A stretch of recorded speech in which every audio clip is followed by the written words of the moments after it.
Hi there, Tom Mary with Workman's Dashboard here. In this tutorial I'm going to show you how to use the work order report. This is pretty handy for handing off to your field superintendent or your foreman, the actual people that are going to be out in the field executing the work. So starting in our jobs page here, if we just click into our bid line items, these are all the things that we've put onto our bid proposal that the customer is seeing. So we're describing the scope of work, what we're doing, the type of work, the description of the work, the quantity, units, rate, and the total price, including the sales tax. So all this information is in here from when we produced the bid for the customer.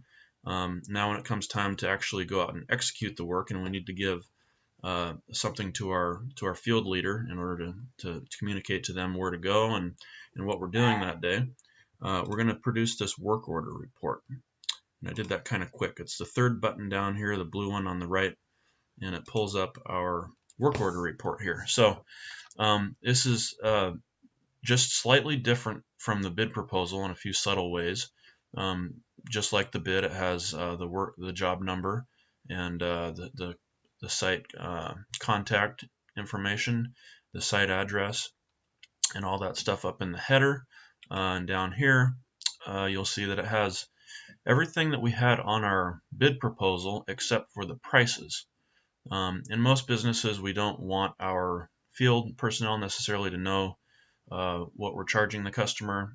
It's possible that you do, and if you do, you could just print the bid proposal instead or in addition to this work order report. So some businesses are going to operate differently, but you have the flexibility to do that either way that you want. So these line items here are describing the scope of work of what we're doing. Same thing that the customer saw, and this is good because our foreman or our superintendent is going to basically be on the same page with what we promised the customer. Another thing that I should show you is this job notes section. So if we go back to our activities and notes area, you'll see that we can create three different types of notes. We can create accounting notes, estimating notes, and production notes. And you'll see on this job we have 6 notes, 2 of which are production notes.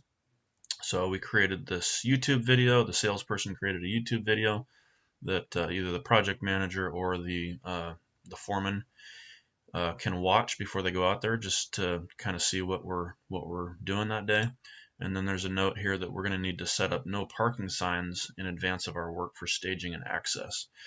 So the distinction between those 3 different types of notes will dictate where on the dashboards and where on the reports that information shows up. So if we go back to our work order, you'll see that the only notes that are showing up on the work order are those production related notes.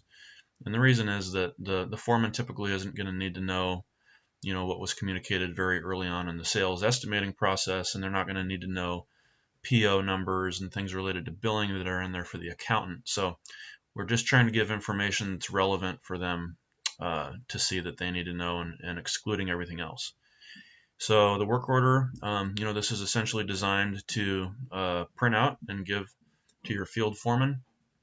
You could also create a PDF and send it electronically by email to whoever needs it. So there's some flexibility there too. So, and then at the very bottom, we have an area here where the foreman can essentially turn this back into whoever their project manager or the owner is at the end of the day, and indicate whether this job got done, or if it didn't get done, what still needs to get done. So kind of a feedback loop to get back to the folks in the office to know what the next step is.